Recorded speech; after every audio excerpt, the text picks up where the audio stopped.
Hello दोस्तों, आज का जो हमारा टॉपिक है वो है हम स्टार्ट करेंगे हमारा GUI टूल बॉक्स, जिसको हम बोलते हैं ग्राफिकल यूज़र इंटरफेस। अब बेसिकली होता क्या है यूज़र इंटरफेस? कोई भी चीज़ अगर हम सॉफ्टवेयर के ऊपर काम कर रहे हैं, जो कोई भी हमें जो चीज़ें दिखाई दे रही हैं, अदर्स कोई बटन्स हों या कोई आइकन्स हों, और ये सारी की सारी चीज़ें हमारे पास जो होती हैं दैट इज़ ग्राफिक्स। हमारे पास बेसिकली जो ग्राफिक्स होते हैं वो कौन कौन से होते हैं? तो अगर मैं सबसे पहले बात करूं तो सबसे पहला हमारा जो ग्राफिक आता है, first one is push button. Push button के बाद हमारा आता है radio button, next check box, slider, edit text, popup menu and list box. ये वो बेसिक हमारे पास ग्राफिक्स हैं जिनको हम मोस्टली बहुत सारी चीज़ों में यूज़ करते हैं। तो मैटलैब के अंदर अब इनको कैसे यूज़ करना है और कैसे इनको बनाना है तो वो सीखते हैं। तो चलिए स्टार्ट करते हैं। तो सबसे पहले मैंने एडिटर में एक अपना प्रोग्राम ले लिया हुआ है। अब इस प्रोग्राम में हम क्या करेंगे, हमारे पास एक इनबिल्ट कमांड होती है, कमांड है हमारे पास that is UI control. UI control अगर मैं सिंपली टाइप करके इसको प्ले करता हूँ तो आप देखोगे कि हमारे पास बाय डिफ़ॉल्ट एक पुश बटन जो है वो बन चुका है।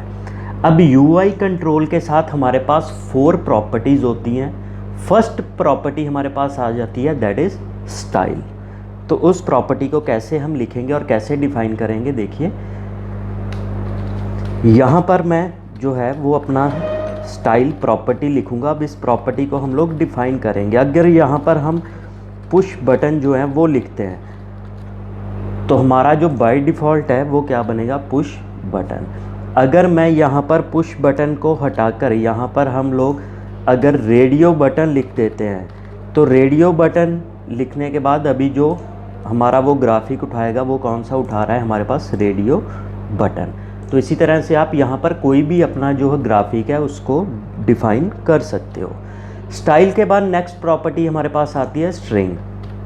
स्ट्रिंग बेसिकली क्या होती है, स्ट्रिंग प्रॉपर्टी के साथ हम किसी भी ग्राफिक के ऊपर उसका जो है वो नेम डिफ़ाइन करते हैं। फॉर एग्ज़ाम्पल जैसे मैंने यहाँ पर नाम दे दिया क्लियर, तो अभी आप देखोगे कि जो हमारा रेडियो बटन है उसके ऊपर जो है वो स्ट्रिंग डिफ़ाइन हो चुकी है। तो स्ट्रिंग में आप कुछ भी अपनी मर्ज़ी से जो है वो ले सकते हो। अब स्ट्रिंग के बाद जो नेक्स्ट प्रॉपर्टी आती है वो आती है हमारे पास that is position. Position basically होती है कि आप ग्राफिक को किस पोजीशन के ऊपर सेट करना चाहते हो। पोजीशन को हम 4 पार्ट्स में डिफ़ाइन करते हैं।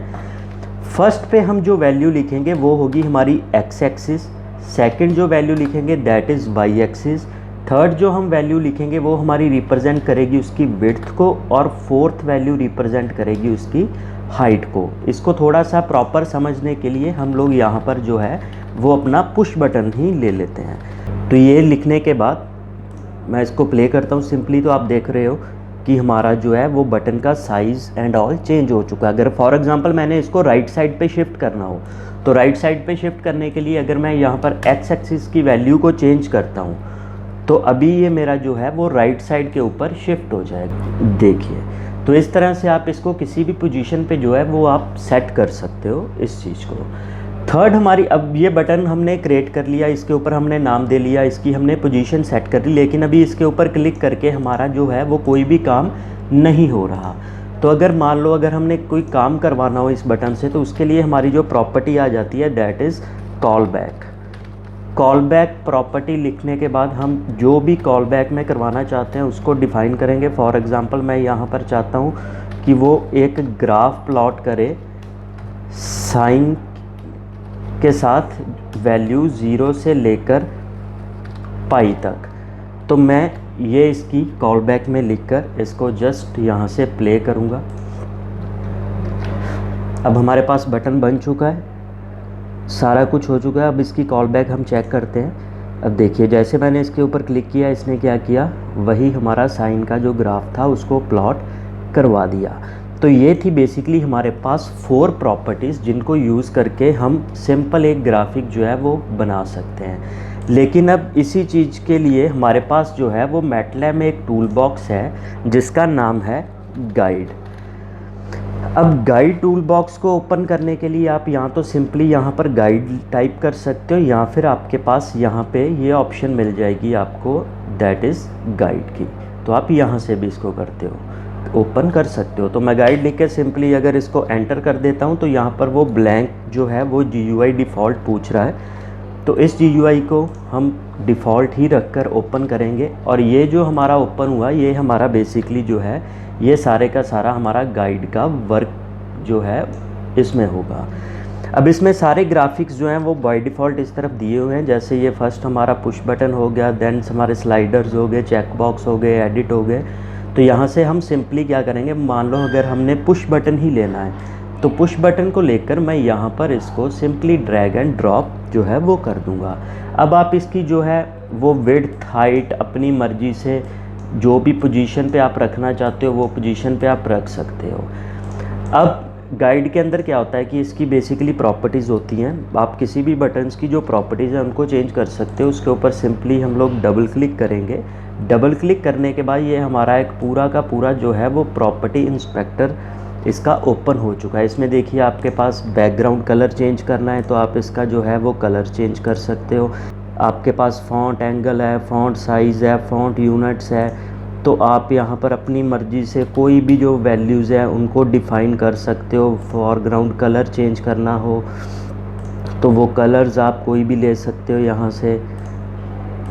तो इस तरह से ये इसकी सारी प्रॉपर्टीज़ हैं। इसी प्रॉपर्टी के अंदर जाकर हमें एक प्रॉपर्टी मिल जाएगी दैट इज़ स्ट्रिंग। तो स्ट्रिंग के अंदर मैं इस बटन का कोई भी नाम रख देता हूँ, जैसे यहाँ पर हम सिंपली लिख लेते हैं जैसे प्लॉट। तो यहाँ पे अभी एक मोस्ट इम्पॉर्टेंट टैग हमारे पास और आ जाता है दैट इज़ टैग। ये प्रॉपर्टी जो है टैग प्रॉपर्टी, ये हमारे पास इम्पॉर्टेंट प्रॉपर्टी है। ये हम इसको जब प्ले करेंगे तब डिफ़ाइन करेंगे कि कैसे होगा। फ़िलहाल मैं आपको बता दूं कि जो इसका टैग नेम आ रहा है आप यहाँ पर देख पा रहे हो, टैग नेम बेसिकली क्या आ रहा है, पुश बटन 1। फॉर एग्ज़ाम्पल हमने बटन्स के जो हैं वो सारे चेंजेस कर दिए। मैं सिंपली इसको जो है वो सेव कर लेता हूँ। सेव आप किसी भी नाम से जो है वो कर सकते हो। इसमें बेसिकली होता क्या है, हमारे पास दो फाइल्स जो हैं वो बनती हैं। एक तो हमारे पास जो है वो फिग फाइल बनेगी इसकी, और दूसरी जो हमारे पास बनेगी वो बनेगी .m फाइल।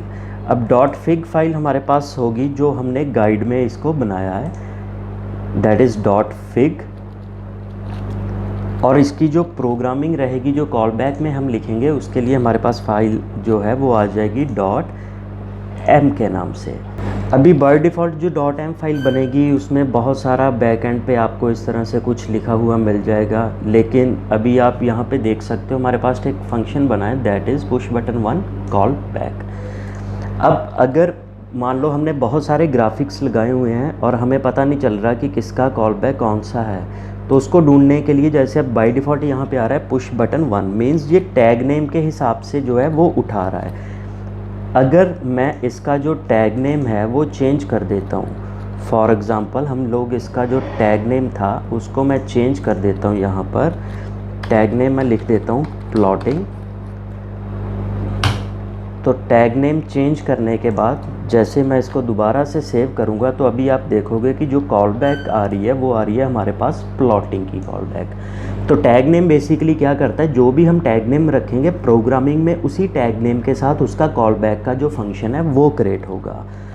तो अभी इसकी कॉल बैक के अंदर हम जो भी चीज़ें लिखेंगे, फॉर एग्ज़ाम्पल मैं यहाँ पर वही चीज़ सिंपली लिख देता हूँ, एक ही हम कोई भी एक वैल्यू डिफ़ाइन कर लेते हैं 0 से लेकर हमारे पास पाई तक, और सिंपली मैं उसके लिए जो है वो प्लॉट करवा देता हूँ कॉस का ग्राफ, किस वैल्यू के लिए, ए वैल्यू के लिए। तो सिंपली हम इसको जो है वो सेव करके आप इसको यहाँ से प्ले कीजिए। प्ले करने के बाद हमारे पास ये प्लॉट जो है वो ओपन हो चुका है। मैं इसको क्लिक करूँगा और हमारे पास जो कॉस का ग्राफ है वो बन चुका है। तो इसी तरह आप अपनी मर्ज़ी से जितने भी पुश बटन्स हैं वो लगा सकते हो और उनका काम जो है वो करवा सकते हो। तो ये था हमारे पास पुश बटन का आज का बेसिक ट्यूटोरियल। अगर आपको वीडियो पसंद आई हो तो हमारी वीडियो को लाइक करें और हमारे चैनल को सब्सक्राइब करें। Thank you.